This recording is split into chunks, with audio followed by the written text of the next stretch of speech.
Thank you for joining us for another Train for Success. This is Sylvester Lane, and I'm here with Cody Askins. From Secure Agent Mentor. Thank you guys for joining us. Thanks for listening. Please subscribe below. We're fixing to talk about an impressive topic for new agents.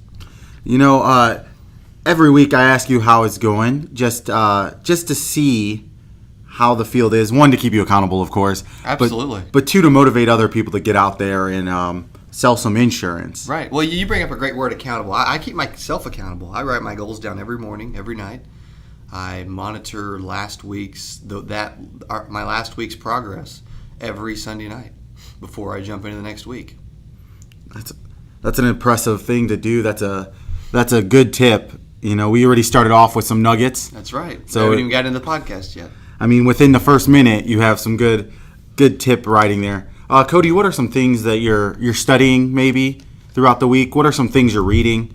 What are some things you can point some agents to grow as a person, you know? Well, we have a sales training university we use to help grow our agents that I personally use on a daily basis, and we use with some of our local agents here on Monday, Wednesdays, and Fridays.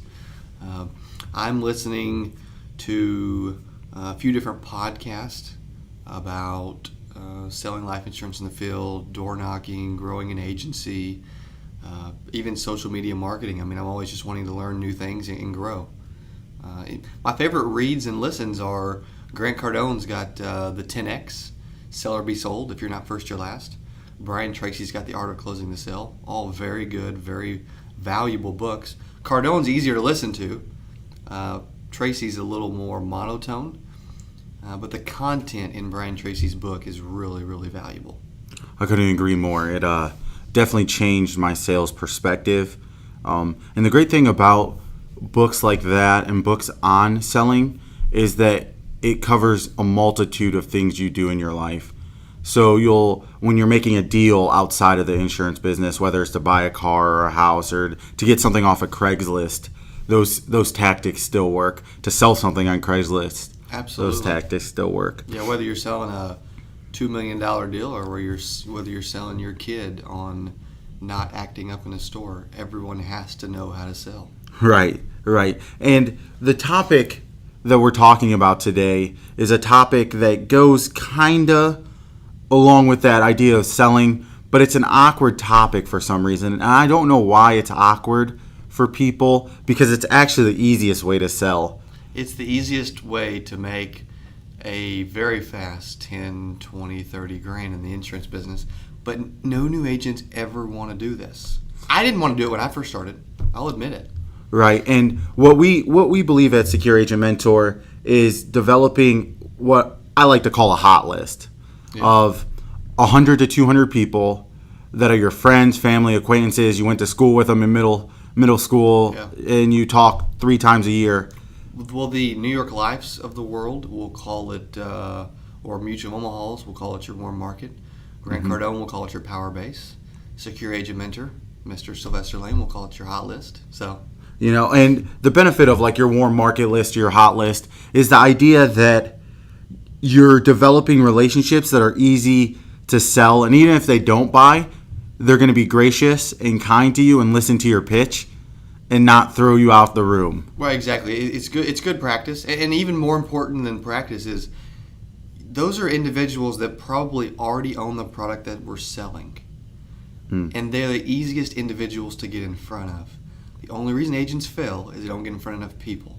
Let's start while we grow and learn this business and learn our products and our consumers by visiting people that will allow us to visit them. Right, and let's be honest, you know, we were both super young when we started in the insurance business, and the idea that your mom wouldn't switch her carrier so that you can have money to eat is kind of foolish. Like, right. You have I call them the super hot list. So you have your grandmas, your grandpas, your moms, your aunts, your uncles, people that are so close to proximity, and they usually realize they need it. So if they realize they need it and they're close to proximity, you are going to get the business. Right. And it feels less like a sale with Secure Agent Mentor because we represent about 100 I don't even know, 160 companies probably now, where when we started out as captive agents, we weren't always doing what was in the quote-unquote best interest for our warm market. Well, now there's a lot of times we can actually save them money. Right. So we're doing them a disservice if we don't go see them. That's definitely true. One of the things we want to talk about is kind of identifying your warm market. So we're going to break it down into a couple sections today. I'll give you the outline so you guys know. If you want to skip ahead, you can to like the part that's more interesting to you and whatnot. But we're going to identify what a warm market actually is, because I think sometimes the definition of a warm market gets confused in people. Then we're going to talk about the best practical ways to attack that market. What are the best ways to connect with that market? And then we're going to talk about the 3-minute call. An idea that you can give a little bit of your time and it adds an excessive amount of value to the customer. And then we're going to talk about how you refuel your warm market and make sure that you always have that 100, 150 people in your warm market that you can continually work up, because there are different stages within the warm market, and we'll identify those as well. So, Cody, how about we just jump in and you explain what a warm market technically is. Okay. A warm market is anyone that you know or that knows you that you feel like isn't a 100% cold relationship, in my estimation or my definition.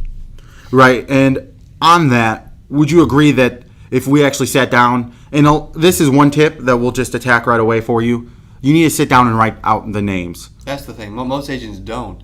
But literally, there's more money there than people realize. It's probably made, in my first 6 years in this business, I've probably made, well in excess of $100,000 off of that list that you're talking about. So be sure to listen, because this is more valuable monetarily, financially, emotionally, more than you will ever know. I totally agree. The warm market idea is a principle that is, man, I just don't understand why people essentially don't do it. You know what I mean? Well, I think we can agree that they're just scared, or they feel like they're going to come off as the jerk that just wants to sell their family or friends something. I mean, and most agents actually overread it. I first started, and I told my man, I was calling one of my mom's friends, that I knew, but she probably didn't want to talk to me. Well, I told my manager, I do not want to call this lady. I don't even really like this lady. It's not going to work out. I mean, it's not a good idea. He actually picked up he said, you know what? It's going to surprise you, because we're about to call her. It's going to surprise you that she is going to be okay with you calling her. She's going to be more receptive than you will ever think she will be. So he actually picks up the phone, dials the number, because what he asks is, hey, who do you least want to call on this list? Who's the one person on this list that you want to call the very least? Well, I was 19 and I shouldn't have answered the question the way I did, because he picked this lady. And so he picked up the phone, dialed the number, handed it to me, and believe it or not, she was receptive. She was cool with me calling her. She was open. I got an appointment, and I even got a sale. Right. And the reason why he picked the worst is because in your mind, and psychologically, we hype ourselves up thinking, oh, we're not that close to them. And we lie to ourselves because it's uncomfortable to call people and ask them for business. And we have actually the first train for success is about the ask. And we go over the principles of the ask, asking for referrals, asking for appointments, and asking for the sale. Which applies here. Right. So we strongly suggest you go back and listen to that one, and take the nuggets of that and apply it to this. But what you'll find out is the person you think is the worst on the list is going to be super receptive, which means that all the other people on your list are going to be super happy to talk to you. Which I'm sure is what he was getting at psychologically. If he can see that this one's going to be receptive, and I'm like, and this is supposedly the quote-unquote worst one, then you know what? The rest of them will be okay too. So when you're writing down your list, I suggest you do what Cody's manager made Cody do. Call the worst one, get it out the way, because it's not going to be as bad as what you think. Because you probably think they're going to cuss at you, pick up the phone, and like those old school dial phones, like you both had to hang up, or else, you could stay on the line with somebody and they're just going to hit it. And you're going to hear them hit their phone on it. It's not going to be that bad. Also, writing down, I think when you start to write down names, you start to realize how many people you know. And we all know way more than we think, which when you talk about identifying a warm market, it's about building a list. It's about seeing who encompasses that warm market. And most agents think, I could probably write down 20 names. I read a book. It was about prospect. I think it was like the ABCs of prospecting or something like that. It was about prospecting. Don't quote me on the name of the book. I can, if anyone's interested, they can call me or email me, and I'll get them the book. I think we have some extra copies actually. The book said, if you cannot write down a list of 500 people that you know, then you are not serious about prospecting, and you are not serious about growing your business. Right. And within that, I know I said we were going to talk about the techniques of attacking your warm market, but I'm going to switch up the order real quick. I think that it would be more beneficial. Let's talk about the stages of a list first, and then we'll go into how we attack that list. Okay. So a lot of times we think of just our warm market as super hot. So the super hot person that is, down to meet us, hang out, You're gonna write down your dad, right? Your brother.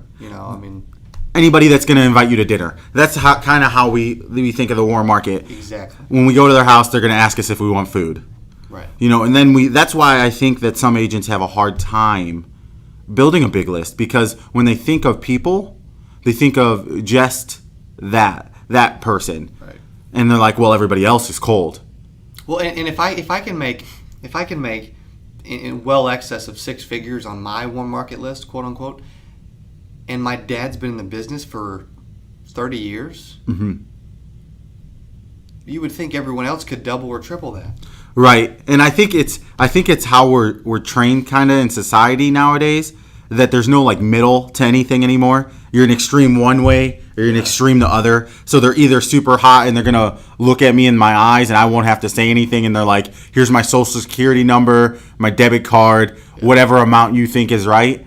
And then the other one, like they're going to turn off all the lights and the TV and hide in the corner so you can't see them. But actually there's several stages within your warm market list. So I'm going to say them, and then Cody will explain a little bit about each one. Sure. So because we're always trying to grow the list, the warm market, the basic warm market person can be that person that's in the grocery store. And I like to call them like your casual cold. And sure, absolutely. And I think Cody can explain what the casual cold would be. Yeah, I mean, that's the individuals, they're the waiter at the restaurant you frequent. They're the checkout person at the grocery store. They're the business owner that gives you free peppermints. I mean, or just there's a lot of, or there's the aunt's friend that loved your chubby cheeks as a kid. I mean, there's just it's endless. I mean, realistically, it is endless, and there's more of those. There's more money in those probably than I ever thought there would be. Right, and you think when you say that, like, oh well, we don't have a relationship because they served me food. But what we don't understand sometimes is that there's a story going between both of us in that time period. They're thinking something about us that we don't realize that they're thinking. Right, and you actually are building a relationship while they're serving you, because you're talking and you're going back and forth. By all means, I don't know if I'd put the person that you yelled at for your steak being too done and like threw it on the ground. That might not be the waitress that's in that warm cold level. I didn't even know you were going to go there. But we have a new agent here in our office that actually just sold the lady that he has been going to this certain pizza inn, literally, this certain pizza inn in our city here in Springfield, Missouri, for about 2 years. And he sees her once or twice a month. Nothing big, very casual, cold. Sold her insurance. Literally, in the last few months. She was the waitress at Pizza Inn. Wow. That's a perfect example of what you're talking about. Right, and what those people are going to do, because each stage we're going to transition people up the ladder. What that's going to do is, as you're selling your hot, because within your first month or two, if you're really serious about selling insurance, you're going to take care of your grandma, your grandpa, your mom, your aunt, your uncle. Exactly. You know, all those ones that are going to buy from you because of you. But so we need to keep funneling in. And what you'll notice is that through referrals, through random interactions with people, random conversations, as you study insurance and it becomes more of your life, the more it's going to come up randomly in conversations and stuff like that you're going to get these casual cold people. And then the goal, and we'll talk about it a little later, is to transition casual cold into a warm lead. A warm lead is not a hot lead. A warm lead is not a lead where they're just going to buy from you because of who you are. A warm lead, and I know I told you that Cody would identify it, but I'm just going to speak now you're because good. Go for it. I like it. A warm lead is that person that's in the middle. You've had a couple conversations with them. You like it. They've asked you what you've done. You've gave them some helpful tips. And one of the things I like to do for people to let them know that I care is I try to give them free advice before I ever try to sell them something. So if you're a P&C guy and you know everybody needs car insurance. So in a random conversation, they just bought a car. Throw out some tidbits to help them in that car, like buying period. Hey, make sure that it has 4 doors instead of 2 doors. You're going to save a little bit of money there.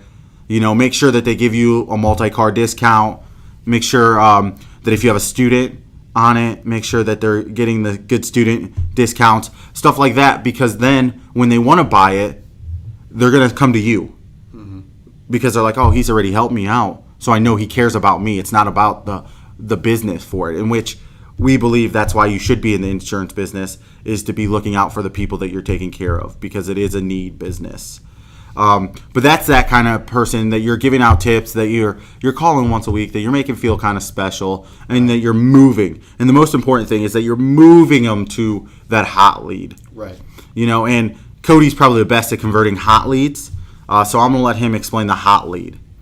Hot lead, I mean, like you said a few minutes ago, it's the people that are the family, the close friends, the close friends of family, the people at family reunions.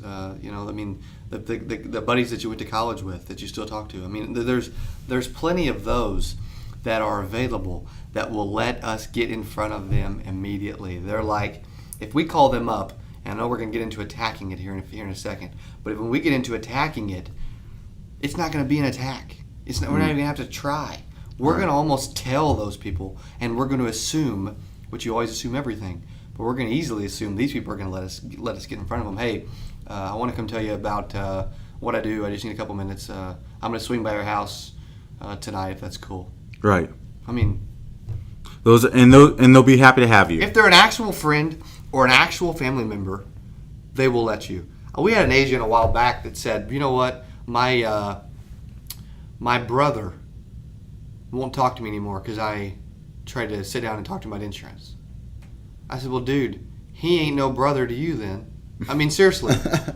If that is the way he is responding, and if you can't carry on a conversation with your brother, you do not deserve to be in the business. And that agent's not in the business anymore.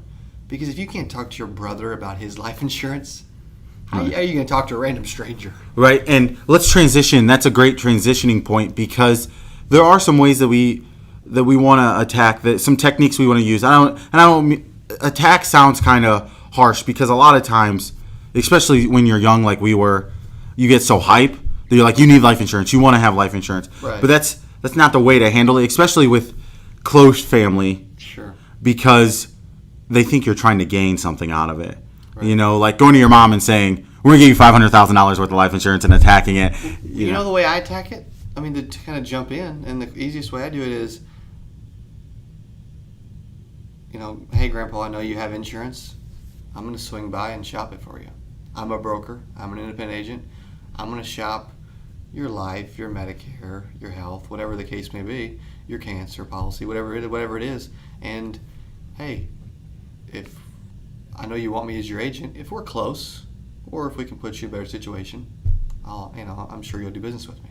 Right, and it's beautiful how you said that. I'm gonna swing by and shop it for you. Yeah. So That's super non-threatening. shop it for you means like, hey, if I can't help you, you know, Which I always believe I'm helping them, even if I'm charging them more money. Because they get me, baby. They get this smile that you guys can't see. right. That's so true. It's an interesting demographic because you want to let them know, and this is the one thing I'd say is when you're doing it, you want to let them know that you're doing it for them. Right. More, you know, a lot of times when we're going in, it's almost like a consumer department store kind of relationship. I'm going to give you all the information you need. You're going to decide what product you want. You're going to take the product, and then you can come to me when you have questions, and I'm going to send you a birthday card. But with family, you see them a lot more. You're going to see them at family reunions, stuff like that. So the interaction is a lot more there. And there's nothing worse than, and this doesn't happen because we're brokers now, but in the captive world, I know I was always worried that some broker would come to my mom or something like that. I'm glad they didn't see my family. I'd have been screwed. Right. And, you know, give them a rate that was way lower. Which is so much easier as a broker. Which I mean, truthfully, like, who knew that the captive company we were with was so freaking expensive back then? Yeah, looking back, and I could tell you story after story of how, like, business would have been totally different if we would have been in broker world back then, you know. But, you know, like we say, we don't like to hit on captive companies super hard, you know, because for certain people, that's what they need, you know, and especially if you're in property and casualty kind of stuff, you kind of need to be under. I was that type A personality that was never going to fail no matter who I was with. Right. I didn't necessarily need it, but shoot, that $117,000 in 8 months would have been a little bigger if I'd have been getting paid double the commission. Right, and my $15,000 case would have been a little bit more than that. Yeah, exactly. So, you know, you look back and you're like, that's dumb, but, you know, we're grateful for the opportunities that we had, you know, and that a big company took a risk on young guys like us, you know, to learn and grow with us and give us resources and tools and, you know, sales training. And Cody even got to meet Magic Johnson. So, I mean. Sure, exactly. I did. That's definitely. I actually got to sit and talk. I mean, we took pictures. We communicated, kind of said. I mean, it was crazy. So that's almost worth the money that he lost, you know, just for that one meeting. That was pretty cool. Sorry. We digress. Let us bounce back. I didn't even tell you I met Jackie Robinson too, but that's for another day. Yeah, don't tell me that. That would hurt my heart. Now let's go into the transition. What kind of calls or texts? What are you doing to take that colder lead, that waitress, and moving them into the warm market? What are you trying to do there? In that time, I'm just what I've always done is just asking them for what I want, which is to shop their insurance. And during that time, they're slowly moving from, hey, I barely know you, to we're getting to know each other. Mm-hmm. And so it's less of like a jump in and shop. There's more warm-up involved. There's more hand-holding involved. You're getting to know them. You're not coming across as, hey, I'm just trying to sell you something because you sell me pizza. You know, I mean, you're growing the relationship a little bit. That's so true. And there's a credit to that because your clients become easier to handle. Yeah. Instead of just pushing, and I know that, you know, you live paycheck to paycheck, essentially. Your paychecks are maybe big, large paychecks, but if you don't write business, you're not getting paid. Sure. You know, so there's the urgency to push hard and to get people signed up really fast. But the problem with signing people up super fast is that they become more of a headache and a hassle down the road because they're trying to build that trust with you down the road. Like, one of the best things I like being in the office around Cody is I'll be working on some marketing stuff, and I'll hear random people come into Cody's office and say, hey, we're just in the neighborhood and wanted to say hi. Yeah. You know, happened yesterday. And just see how you're doing. And the reason why that's so cool is that they're not coming to check on their policy. They're not coming to be like, Cody, you don't know what you're doing. Cody, can we trust you with our life insurance? Cody, this other guy came in and said this. They're not doing that. They're saying, hey, we respect you and like you so much. Right. That it's amazing that we're with you. Well, and after a while, if you build those relationships and you get a big enough block of business and you treat people right, I was mailing all my clients monthly newsletters for years. Right. I would have 500-600 clients. I'd be spending $1,000 a month. I mean, literally. But those people, I lose very few clients because of the way that I service them, treat them. And that's actually, we didn't do that on another training for success, truthfully. That's true. One of the things we do now, because after a while you get so many clients. Yeah. Once you start hitting the 1,000 mark and a little bit more than that, that becomes really hard to do. It becomes really hard to give everybody 35 minutes or 45 minutes. And that's what we kind of feel like we have to do. And this is the last thing, and this is our little tidbit to head out. One of the things we like to do is the 3-minute call. I mean, and you know what? A lot of us think we don't have time for anything. We don't have time in the day. There's a lot of 3 minutes in 24 hours. Right? It's 180 seconds. Yeah. Like my Sonicare. What's funny is now you're mentioning 3 minutes. I brushed my teeth for 2 minutes this morning, and I'm like, how many of those 2 minutes do I really have if I focused on what I was doing during that time? Right, and we think that calls have to be detailed. We have to ask about family things, but people don't really care about that, to be honest with you, because people don't remember what you talk about. They just remember that you talked. And even for 60 seconds, you could ask a question or two. I mean, 3 minutes is longer than we think, too. I mean, right, and for you that have older clients, call them. Don't send out a text message. Texting is so informal sometimes that it's overly informal. That it's like, I don't know if this person's mass texting me. I don't know if they have an automated thing. Right. But 60 seconds. And this is a great way to stay in contact with your warm market, your hot list, your power base, is by a little 3-minute call every now and then. And what's wrong with that? And give them a little nugget. You bring up another good point, though. I don't want to jump in and interrupt, but I literally hadn't talked to a buddy but maybe twice this year. But what's funny is after the second time we talked, and they're like literally 3-minute calls, a couple weeks later, I get a referral from his uncle. Wow. So, I mean, it works. It does work. I think that identifying your warm market, placing them in the right zone within that warm market, and then transitioning them up will be the most successful way for you to grow your business and the easiest way in the long run to grow your business, because you'll start to add referrals and you're not grinding on 3-cent leads anymore. You're not grinding on people like, I never requested this quote, because they accidentally entered their information when they were trying to do a Google search on life insurance, just curious about it. Exactly. And you're going to get more receptive people. And I tell all my agents, for every 100 names they write down, of people that actually know them and they know them, as long as they don't suck at this business, and as long as people don't hate their guts, and as long as they don't have a bad past, they're gonna write a minimum of $10,000 of commissions for every 100 people that they know or that know them. Right, totally true. That's so. In that, I'm actually lowballing just to be conservative here, because Cody's known for blowing stuff out of the park and getting a little exaggerate stuff at times. That is definitely true as well. Well, guys, we're going to wrap this up. It went a little longer than what we thought it would, but the idea of what we're talking about is quality, and it's going to add value to your business. I'm Sylvester Lane with Cody Askins from Secure Agent Mentor. If you want to get in contact with us, man, subscribe below. Message us. We'll comment back. Check out our Facebook, Secure Agent Mentor. Man, check out Cody's Snapchat, Askins90. Askins90. Look me up on Snapchat. He's doing funny things, not funny things, giving out business tips. And most importantly, check out our website. Get in contact with us. Our website is secureagentmentor.com. And we'll probably be rebuilding it in the next couple weeks to months coming up, making it fresh, making it vibrant, easy to access, all of that good stuff.